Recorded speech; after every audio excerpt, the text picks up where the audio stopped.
Le Canada sera en finale de hockey masculin aux Jeux olympiques de Sochi. Votre bulletin Nouvelles Laval commence maintenant.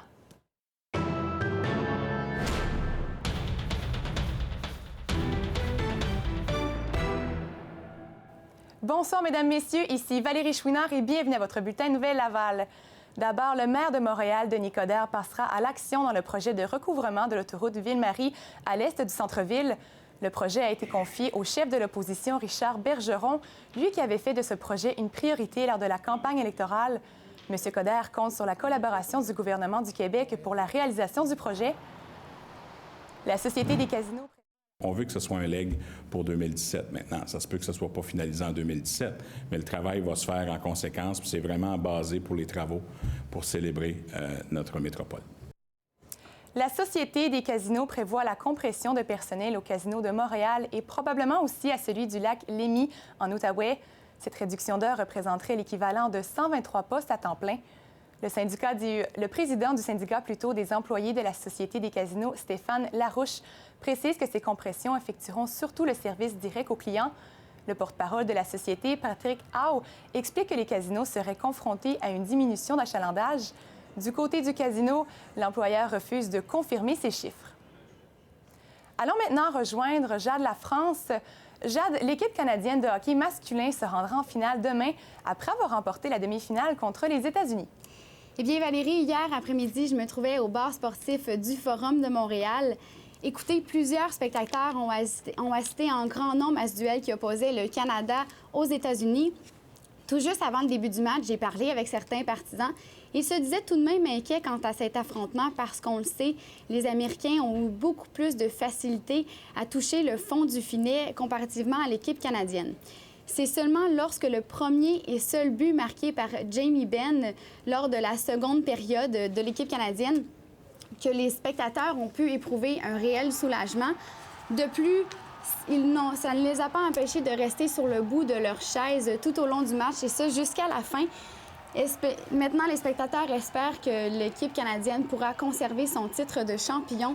Et rappelons-le, Valérie, c'est contre cette même équipe américaine que l'équipe Canada a pu remporter lors des Jeux olympiques en 2010 à Vancouver. Et justement, le gardien de but, Carey Price, a gagné la confiance de son entraîneur. Il a réalisé son premier jeu blanc aux Jeux olympiques. Il n'a pas seulement répondu aux attentes de son entraîneur, mais aussi aux attentes de ses partisans. Il a réalisé 31 arrêts plus particulièrement. Maintenant, les spectateurs souhaitent que Carey Price puisse réaliser une performance aussi belle que celle qu'il a réalisée en demi-finale. Et justement, en parlant de cette finale, l'équipe canadienne affrontera la Suède demain. Ce sera une première parce que l'équipe canadienne ainsi que l'équipe suédoise ne se sont jamais affrontées dans un aussi haut calibre que les Jeux olympiques. Le dernier affrontement de ces deux équipes a eu lieu lors de la demi-finale de la Coupe du monde en 1996. Et si l'équipe canadienne remporte une troisième médaille d'or lors des Jeux olympiques, ils pourront dire qu'ils ont remporté 3 médailles lors des 4 derniers Jeux olympiques, 3 médailles d'or. Et puis, Valérie, juste pour ce dernier affrontement, il aura lieu, il sera diffusé dès 7 heures demain sur nos ondes. Bien, merci beaucoup, Jade. Je vous en prie. Le président de l'Ukraine, Viktor Yanukovych, dénonce un coup d'État alors que le siège de la présidence serait contrôlé par des manifestants. En entrevue télévisée ce matin, le président a comparé la situation de l'arrivée des nazis au pouvoir avec celle de son pays. Il affirme qu'il n'a pas l'intention de remettre sa démission et qu'il n'entend pas non plus négocier avec les manifestants.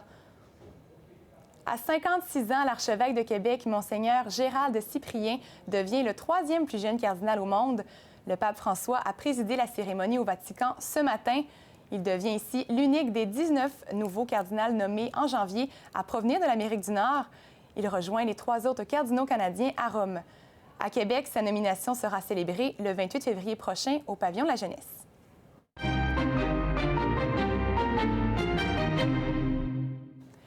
Allons maintenant rejoindre notre spécialiste économique, Jean-Michel Lafontaine.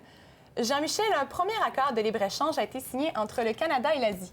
Eh bien, Valérie, c'est plus précisément avec la Corée du Sud que le Canada a signé son premier accord économique avec le continent asiatique. Cet accord, dont les détails sortiront plus précisément dans le mois de mars, arrive 5 mois après celui signé avec l'Union européenne. La Corée du Sud se trouve d'ailleurs être le 7e partenaire commercial du Canada. Les négociations avaient d'ailleurs débuté en 2003 et se sont terminées abruptement en 2008 lorsqu'on avait répertorié des cas de la maladie de la vache folle en Alberta. Toutefois, même après que l'embargo a été levé en 2012, les négociations n'avaient pas été reprises avant novembre 2013.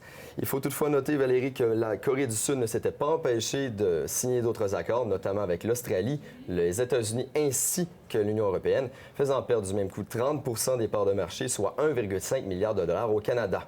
L'Ontario, certains députés de l'Ontario se sont toutefois montrés réticents au projet, puisque la majorité de l'industrie automobile se trouve dans cette province. Toutefois, le gouvernement Harper devait s'y attendre, puisque dans le dernier budget Flaherty, ces derniers avaient offert 500 millions de dollars à cette industrie. Et le gouvernement Marois a octroyé plusieurs milliards de dollars à travers tout le Québec. Eh bien, Valérie, c'est plus précisément 2 milliards de dollars qui a été offert en engagement public dans les 44 derniers jours. Ces 44 derniers jours ayant été du 1er janvier au 18 février, contenaient pas moins de 215 annonces, dont 75 faites dans le centre du Québec et la Mauricie. Quelquefois, le gouvernement du Québec ouvrirait son portefeuille plus que d'autres, comme par exemple, du 5 au 11 janvier, ils ont offert 6,3 millions de dollars en engagement économique et du 5 au 11 février, ça a été plutôt 1,3 milliard de dollars. Cela nous rappelle bien sûr les événements de l'automne 2013 lorsque le PQ avait entendu des rumeurs d'élection et avait décidé d'annoncer le rallongement de la ligne bleue du métro de Montréal sans toutefois faire d'évaluation de coûts et d'échéanciers. Et finalement, Jean-Michel, que se passe-t-il du côté de la bourse? Eh bien, le Dow Jones chute de 29,3 points et termine à 16 103. Le Nasdaq baisse de 4,1 points et clôture à 4 263. L'euro et le dollar canadien, eux, sont restés stagnants. Bien, merci beaucoup, Jean-Michel. Plaisir. À Québec, maintenant, un projet de clinique communautaire en collaboration avec l'Université Laval s'enclenche. C'est une nouveauté à travers tout le Québec de combiner la part de la présence citoyenne d'étudiants et de professionnels. La clientèle ciblée est d'autant plus différente puisque l'on va s'adresser à la population des secteurs défavorisés. Vincent Isabelle a rencontré les instigateurs motivés de Québec.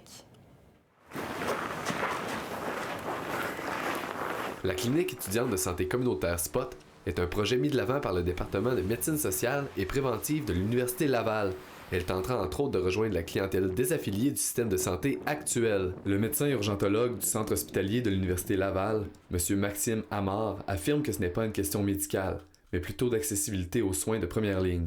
Donc quand on parle de cette population qui vit vraiment, encore une fois, au taux de défavorisation matérielle et sociale, se retrouve dans des circuits de prostitution, de consommation de drogue. L'exclusion de cette clientèle est un constat partagé par les intervenants du milieu de la santé. Quand on regarde notre société et qu'on regarde ces gens-là, l'offre de soins et services qu'on a actuellement ne répond pas à ces besoins. Le but de la clinique est de rejoindre la clientèle défavorisée et aux prises avec des problèmes sociaux. C'est pas tellement plaisant d'être dans la rue puis pas avoir de possibilité d'avoir accès à des soins de santé. À force de voir ça puis de subir ça, les personnes se disent, non, ça vaut pas la peine d'aller se faire soigner. On se fait juger ou on se fait pas soigner ou on nous écoute pas quand on en a besoin. Parce que tout commence par l'écoute. Moi, personnellement, il y a eu un moment où ça m'aurait aidé, oui, définitivement. Ce sont les étudiants des facultés de médecine, des sciences sociales, des sciences infirmières et de pharmacie de l'Université Laval qui pourront effectuer leur stage dans ces cliniques. Les gens sont moins exposés directement au contact des gens, de ces problématiques. C'est beau de lire sur la souffrance, mais côtoyer quelqu'un qui est en souffrance, c'est très différent. Chacun a des compétences et des expertises qui peuvent être complémentaires et qui peuvent permettre justement de mieux construire une réponse, si tu veux, aux problématiques de santé. L'organisme s'implantera dans le secteur Basseville-Limoilou-Vanier, là où réside la clientèle ciblée par la clinique. Vincent Isabelle, pour l'Université Laval, Québec. Vincent, la clinique SPOT a tenu sa première assemblée générale la semaine dernière. La clinique SPOT a décidé qu'elle allait axer ses services sur la mobilité en offrant différents points de service sur différents jours de la semaine. Tout ça, bien sûr, dans le but d'augmenter la proximité, le sentiment de proximité, le sentiment de confiance de la clientèle envers les intervenants de la clinique. Il faut aussi mentionner, Valérie, que les points de service vont s'implanter dans des organismes déjà existants et qui œuvrent déjà auprès de la clientèle ciblée. Bien, on va suivre le dossier de près. Merci beaucoup, Vincent. Au plaisir. En sport maintenant, le Canada demeure champion en curling masculin pour la 3e Olympique hivernale d'affilée. Les hommes de Brad Jacobs ont remporté la victoire par le compte de 9-3 contre la Grande-Bretagne. C'est ce qui complète vos informations. Au nom de toute l'équipe, merci beaucoup d'avoir été là. Passez une belle soirée sur nos ondes.